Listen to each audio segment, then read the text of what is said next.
Ал кеттік енді мына жақта бізде балықтарға қарай барайық.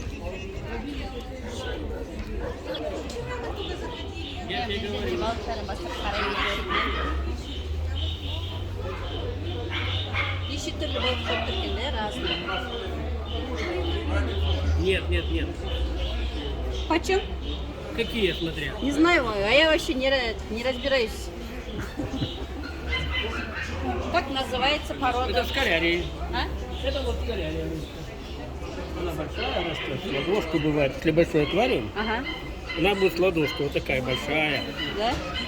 Одна штука сколько стоит? Одна сколько скалярий? Вот это книга. Там Есть. это девочки и мальчики. И мальчики, и девочки есть, да? Парами надо покупать. Можно парами. Ну, сейчас пока не очень пары видно, но все равно можно найти. У самца лоб, у него лоб. Сейчас не видно, да, какая там. Можно немножко поглядеть вот, А, по головам. А вот это черная. Это золотая рыбка. Золотая? Да, телескопы черные и желтая золотая. Это золотые рыбки. Они почем? Золотые почем? Желтые 500, черные 700. Там девочка, мальчик есть, да?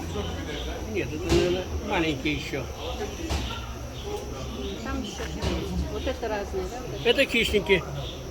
Это циклиды хищники это. Их отдельно держать надо. Они рыбку скушают. Кушает? Да. а где еще здесь хищники, где какие? А? Еще хищники какие здесь? Вот и вот. А вот эти трое хищники, Да, да? А, вот это что это? Крокодил. Это тритончик. Ящерка водяная. Ящерка, она всплывает, берет воздух сверху. Как ящерка бегает. Они что кушают? Кормим этим мотылем заморозкой. Раз в 3 дня. Бросили немножко. Или живым кормом. Так, почем? 300, 350, так, разные, да? Да, все для рыбок, да. Все разное. Все едят. Понемножку разминаете. Только много давать не надо. Каждый день, да? Да, раз в день. Вот это, наверное, витамины, да? Да, там с витаминами, да. Это тоже витамин, наверное, да? Для чего это витамин? Ну, чтобы рыбам было Чтобы витаминчики. растили? Да, чтобы для роста. Это для сомиков. Таблеточки. А аквариум отдельно продается у вас? Вон, пожалуйста, с той стороны. А, сейчас И посмотрим. там аквариум. Сначала нужно Аквариум варик? налить воды, Ага. чтобы постояло. Компрессор надо, обогреватель надо, травку посадить можно. Пусть постоит недельку, потом все своя будет там уже микрофлора, и потом можно рыбок брать. Аквариум неше литр, емкістері қараңыз. 17 литр, 14 литр, 12 литр.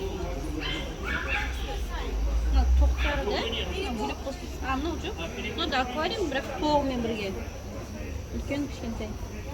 Бұл жерден әртүрлі әдемі шөптері бар салып қоятын. Алға сұрасам қалай болады? Мыналарды қызығып көріп мен енді балық асырасам қалай болады, достар? Балық асырау қиын ба, оңай ма? Бақын айта кетіңіздер. Мына іштеріне жабыстыратын нелер бар, әдемі. Обойлары. Біздің қойдың жемі сияқты. Бірдеңелер бар бұл жерде. Мына жақта шеге шеттірі тұрген ғой. Тастардың кешеттірі қарама. Кәмпит сияқты екен, да? Күшті екен, да? Қызық кетесің, да, шыменде кәдімгідей. Мынау не зат сияқты? Сорғыш кәмпит сияқты. Ішінде тұратын жеті шөптер дейді ме? Ішінде тұратын шөптер ол әдемі болып тұратын алатын. Андай үлкен аквариум асыраған келіп кетті ғой, мыналарды көргенде, да? Қарашы, ана үлкен аквариум ішіне андай тастарын салсаң, шөптерін қойсаң, күшті болып тұратын сияқты. Кәдімгідей. Далада үлкен аквариум сияқты болып тұрады. Бұл жерде весовой шөптер сияқты, да, мынау? Тас қой. Тас па? А, весовой сататын тастар, иә, бірақ уақ тастар. Ана жердегі тастар әдемілеу сияқты, қара. Причем мына жерде. А мына жерде міне ракушкалар бар. Астына жататын. Бәлі теңіздің жағасына барғанда осындайлар андай жататын еді ғой, тауып алатын едік қой, Ақтауға барған кезде осындайларда. Қазіргі кездерде жоқ, бірақ бұрындары осындай істі жүріп қарайтын едік қой. Ақылшақтар ма? Иә, бақалшақтар. Қайдан тауып алды екен оның бәрін? Қайдан алып тауып сатады екен? Күшті екен да негізі.